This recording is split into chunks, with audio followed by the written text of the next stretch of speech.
4. Geografi teknik. Selain geografi fisik, sosial, dan regional, dikenal pula adanya pengelompokan geografi teknik. Geografi teknik mempelajari cara-cara memvisualisasikan dan menganalisis data serta informasi geografis dalam beragam bentuk seperti peta, diagram, foto, utara, dan citra pemanfaatan penginderaan jauh. D. Prinsip, konsep, dan pendekatan geografi. Pada subbab sebelumnya, Anda telah mempelajari perkembangan objek dan ruang lingkup geografi. 3 hal tersebut membantu Anda dalam memahami berbagai fenomena geosfer. Selanjutnya, pada subbab ini, Anda akan mempelajari prinsip geografi yang menjadi dasar dalam mengamati, mengkaji, dan menganalisis berbagai fenomena geosfer yang terjadi. 1. Prinsip geografi. Terdapat 4 prinsip dasar dalam ilmu geografi yang digunakan untuk menganalisis objek geografi, yaitu sebagai berikut. A. Prinsip persebaran. Prinsip persebaran menunjukkan bahwa fenomena geosfer tersebar tidak merata di permukaan bumi. Hal ini berarti kondisi di suatu wilayah akan berbeda dengan wilayah lain. Misalnya, Pulau Kalimantan memiliki hutan hujan tropis, wilayah Jawa bagian timur memiliki hutan musim tropis, dan Nusa Tenggara memiliki bioma sabana. Begitu pula dengan jenis hewan yang tersebar di wilayah satu dengan wilayah yang lain, berbeda-beda dan memiliki kekhasan sendiri. B. Prinsip interrelasi. Prinsip interrelasi menunjukkan hubungan antar fenomena geosfer, yakni adanya suatu gejala akan berkaitan dengan gejala yang lain. Hubungan antar fenomena geosfer tersebut dikelompokkan menjadi 3, yaitu sebagai berikut. 1. Hubungan gejala fisik dengan gejala sosial. Contohnya fenomena pergantian musim pemicu peningkatan penyakit seperti flu. 2. Hubungan gejala fisik dengan gejala fisik.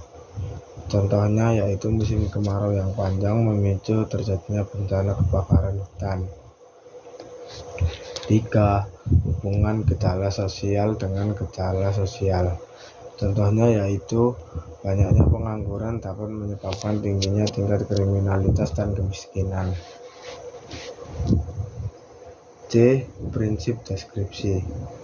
Prinsip deskripsi menunjukkan penjelasan teori atau tulisan, gambar maupun grafik fenomena geosfer. Salah satu contoh fenomena geosfer dalam menggunakan prinsip deskripsi ini bisa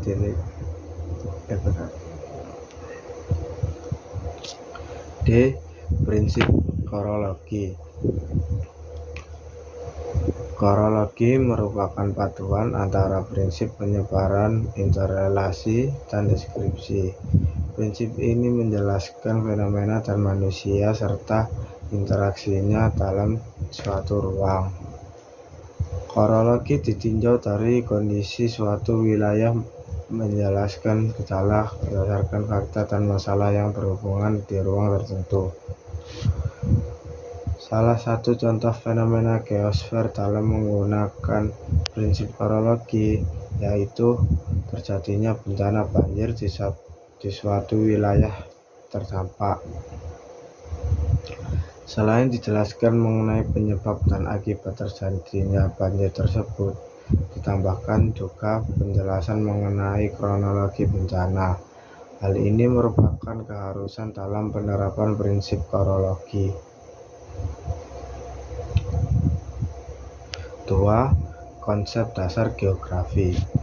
Konsep dasar geografi merupakan generalisasi dari fenomena geosfer sehingga dapat dipakai sebagai acuan dasar untuk menjelaskan fenomena yang sama. Geografi mempelajari fenomena geografis secara keruangan, termasuk pula kajian tentang kehidupan manusia. Dalam analisis fenomena geografi tersebut, muncul pola abstrak yang disebut sebagai konsep geografi. Konsep geografi yang digunakan yaitu sebagai berikut. A. Lokasi. Lokasi menjelaskan letak suatu objek di permukaan bumi baik secara absolut berdasarkan koordinat geografis atau astronomis, maupun lokasi relatif berdasarkan letak keruangan geografis. Contohnya, kota Semarang secara astronomis terletak di antara 650-7 10 lintang selatan dan 10935-1050 bujur timur. Adapun secara geografis, kota Semarang sebelah barat berbatasan dengan Kabupaten Kendal, sebelah timur berbatasan dengan Kabupaten Demak, sebelah selatan berbatasan dengan Kabupaten Semarang, dan sebelah utara dibatasi oleh Laut Jawa. B. Nilai kegunaan. Tahukah Anda, selain merupakan warisan sejarah dan budaya, Candi Prambanan juga memiliki nilai manfaat atau kegunaan lain, yakni sebagai objek wisata. Nilai kegunaan adalah manfaat suatu fenomena geosfer bagi kehidupan. Nilai guna dapat dianalisis dari suatu barang maupun orang. Terdapat perbedaan kepentingan nilai guna pada keduanya.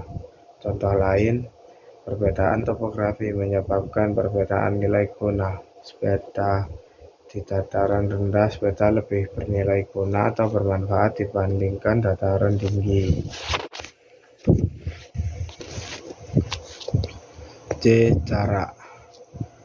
Berapa kilometer jarak dari rumah Anda ke sekolah? Berapa menit waktu yang diperlukan untuk menempuhnya? Jarak menunjukkan seberapa jauh suatu objek dengan objek lainnya. Jarak dapat mempengaruhi aspek lain dalam kehidupan sosial, ekonomi, maupun politik. Jarak dibagi menjadi dua, yaitu jarak absolut dan jarak relatif. Jarak absolut menginformasikan ukuran panjang antar tempat atau wilayah.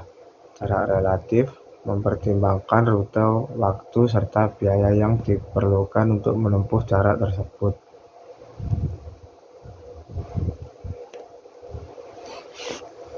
D. Keterkaitan ruang. Keterkaitan ruang merupakan hubungan antar fenomena geosfer yang ada di suatu tempat. Contohnya, pembangunan pasar akan mendekati wilayah yang padat penduduk. E. Aglomerasi. Aglomerasi merupakan pola pengelompokan fenomena geosfer di suatu tempat. Aglomerasi menjelaskan pemilihan lokasi yang paling menguntungkan dan mengarah pada persamaan jenis. Contohnya, pola pemukiman perdesaan akan mengelompokkan di sekitar sumber air, dan kelompok perumahan elit akan terisi oleh masyarakat berpendapatan tinggi. F. Keterjangkauan. Keterjangkauan adalah perbedaan kondisi topografi bumi dan hubungannya dengan transportasi yang menghubungkan antar wilayah. Keterjangkauan berkaitan erat dengan aksesibilitas baik jalan maupun sarana menjangkau suatu wilayah. Contohnya, Jakarta-Semarang dapat ditempuh melalui jalan darat, udara, maupun laut karena ketersediaan sarana dan prasarana yang lengkap. Jakarta-Semarang dapat ditempuh dalam waktu 5 jam dengan jalur tol, kereta api 7 jam, dan pesawat 1 jam 5 menit. G. Diferensiasi area. Diferensiasi area adalah perbedaan corak antar wilayah dan ciri khas atau karakteristik wilayah yang ada di permukaan bumi. Perbedaan corak ini dapat dilihat dari kondisi alam, karakter penduduk, maupun keadaan ekonomi.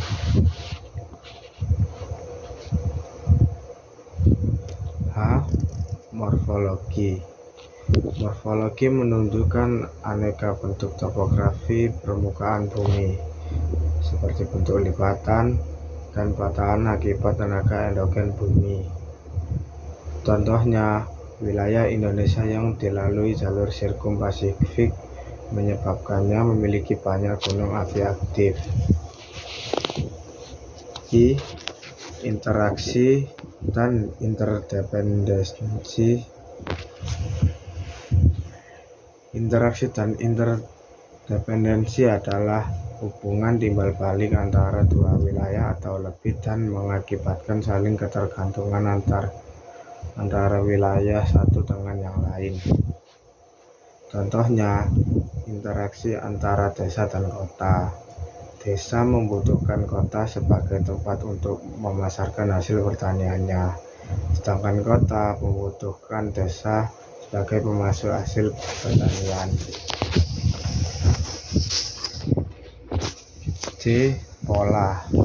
Pola menjelaskan kumpulan dari berbagai fenomena di permukaan bumi. Suatu pola yang terbentuk dipengaruhi oleh lingkungan yang ada. Contohnya, pola perkembangan suatu wilayah yang berpusat di tengah kota karena pusat perekonomiannya berada di sana. 3. Pendekatan geografi. Setiap keilmuan memiliki pendekatan atau sudut pandang yang berbeda-beda. Pendekatan geografi merupakan sudut pandang keilmuan yang digunakan untuk menganalisis suatu fenomena geosfer. Keilmuan geografi memiliki 3 pendekatan yang digunakan untuk menganalisis suatu kejadian, yaitu pendekatan keruangan, pendekatan kelingkungan, dan pendekatan kompleks kewilayahan. Pendekatan keruangan. Pendekatan keruangan merupakan ciri khas ilmu geografi yang membedakannya dengan ilmu yang lain. Pendekatan ini menganalisis fenomena dalam suatu ruang. Terdapat 3 aspek yang digunakan dalam pendekatan ini, yaitu pendekatan topik, aktivitas manusia, dan regional. 1. Analisis dengan pendekatan topik. Analisis ini menghubungkan suatu kejadian dengan topik-topik terkait yang menjadi perhatian utama dalam permasalahan tersebut. Contohnya, analisis tentang tanah longsor harus dihubungkan juga dengan kondisi fisik alam dan aktivitas manusia yang memicu terjadinya tanah longsor. 2. Analisis dengan pendekatan aktivitas manusia. Analisis ini mendeskripsikan kegiatan penduduk dilihat dari berbagai aspek seperti penyebaran, interrelasi, dan gejala lain yang memengaruhi. Contohnya, aktivitas penduduk di pedesaan akan berbeda dengan penduduk di perkotaan.